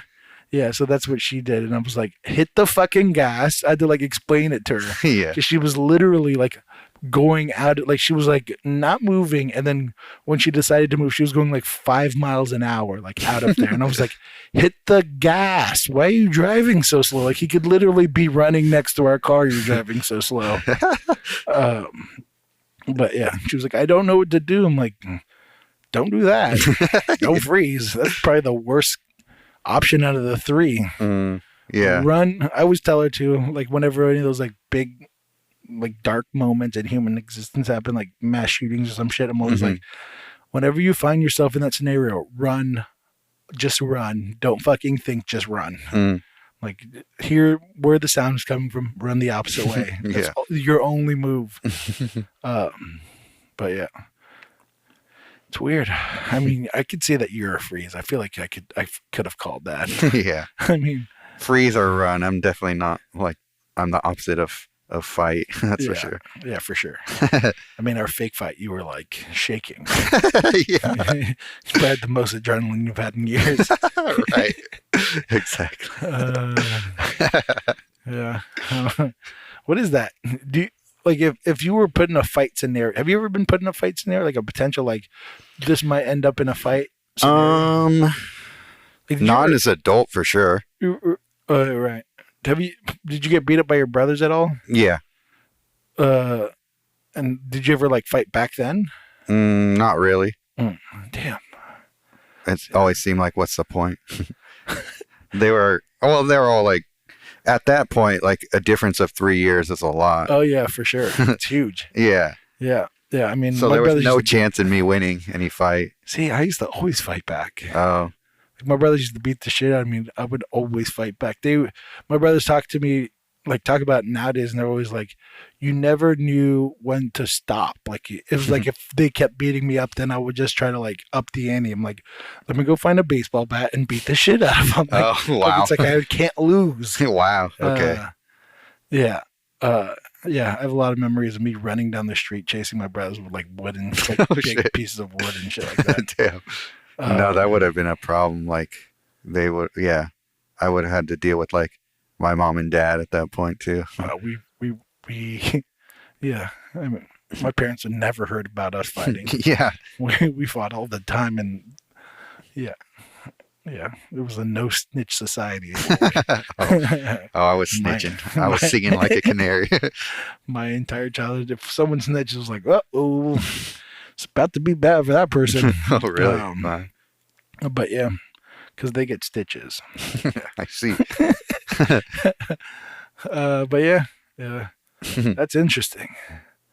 God, I don't know. I mean, I feel like run is a solid move. If you're not a fighter, right? Run. I mean, even if you are a fighter, run might be a okay move. For the most part, yeah. But yeah, I don't know. Where are we on time? Hour 46. Fuck yeah, we still have to do an ad read thing. Should we call it? Sure. Yeah. Unless you got something else you want. No, got nothing. All right. Fuck yeah. I'll let you carry this one this whole time. Nice. But, yeah. If anybody in San Francisco is around on Saturday, Modern Eden is having their show. First show in the new spot. I like the area they're at a lot, actually. Mm-hmm. It's really close to everything. It's pretty much down Sutter Street, right before Van Ness. So it's on Sutter and Larkin. Mm-hmm. And so, yeah, everything is like right nearby. Mm-hmm. So it's like middle of the city now. Pretty much, yeah. That's a big move. Yeah. It's a great space, too. It's huge inside. Oh, that's cool. Yeah. Nice. So, yeah. Everyone at that party fucking asked me that day. I feel like I was like, "You gonna be in the morning show?" I'm like, "Nope." They're like, "Why not?" I'm like, "I don't fucking know." Oh, is everyone asking? You've shown there before. I'm like, "Yeah, I don't. We're not like homies or anything." Right. No. God. Okay. So, yeah, I'll see everybody there. Yeah. So yeah, you'll probably see a good gang of people there. I don't know if Nice. I'm gonna go, but if I do, I mean, it's gonna be a fun show either way. There's a shitload of people in that show. Yeah. Yeah, there's like 70 artists, they said. Yeah. It could have been 71, you know. Yeah. They wanted to keep it even, man. They could have gone MJ, too. It'd be 72. Yeah. Well, I've literally got no hurt feelings Yeah. towards any show. Yeah. Yeah. Who the fuck was I? I was talking to someone, and they were like talking about galleries. It was that Olympia, my friend Olympia, and she was talking about galleries in LA, and like if I would ever show with them, and I was like, I'm fine with showing with them, but it's like I don't have this like mentality that like getting into a show does anything for me. Like I think your art has to be at a certain, like your art has to match the location for it to like move a needle, you know? Yeah. It's like if you show at fucking whatever Think Space, she kept saying Think Space and Corey Helford, like those seem to be like the ones at least she's like really emphasizing that she would like that's a goal of hers. And I mean goals are fine, but I think at the end of the day, if you show at either of those galleries, but you don't have a successful show, or you have a successful show, I think your art has to. It can't rely on them to make sales. You know, I mean, I've seen like we went to Think Space while we were down in LA like a year or two ago, and one of the artists sold a decent, like an okay amount. The other artist didn't sell anything, but it's like, you know, that artist might have thought like Think Space, I'm in Think Space, like I fucking did it, like fuck yeah, like I'm in them, whatever. But then you don't sell anything, and all of a sudden you're like, oh no, right? I mean, yeah, exactly. Now what are you, a fucking failure because it didn't sell right? It's like I don't know. It's like I don't know. Like I learned a while ago that goal galleries set this like weird idea that you think you have of like that's success. True. Yeah, you mean like, you know, you can go like, oh, I want to be in this like magazine or something or whatever. It's like at the end of the day, it might move the needle or it might not. But right. Putting all your fucking energy or like really thinking that that's going to do anything is kind of like a bad idea, I think. Oh yeah. You gotta learn that pretty quickly. Like I've shown, I showed at Corey Helford a couple of years ago and it sold a couple of paintings for me, but at the end of the day, it's just another show. Right. It could have just as easily been a group show. Right. Yeah. And that's the other thing too. It's like, you know, I've been asked to do some shows in like decently known galleries, and I have to say no because it's like I can't do a solo show where I don't think I'm going to sell anything, and I have to spend a whole year working on this fucking show for you. Like I'm not going to do that because I don't think our partnership would work well. But that's the tricky thing is like, oh, if Think Space goes like, you want a solo show here, I'd be like, all right, let's figure out if I'm there. You know, like let's see if I fit. Yeah. You know, and if I don't, I'm like, oh fuck, that sucks. Right. But at the end of the day, I don't assume that that's gonna solve all my problems. Oh yeah. But yeah, that should. I don't know what we should call that. Every time we like fucking say we're gonna end that podcast, and we get a last little nugget, the last nugget in a 10-piece. That's what that's called. Yeah, exactly. The little crusty part that doesn't actually have a lot of chicken in it. Yeah. The last chicken skin in the bucket. Yeah, exactly. It's a another waiting to dry exclusive. Where's that soundboard? Been the whole episode, Sergio. Yeah, I've been slacking on it lately. Fuck is your problem? Awesome. So that's the episode. Yep. This has been Waiting to Drive. If you're still listening, fuck off.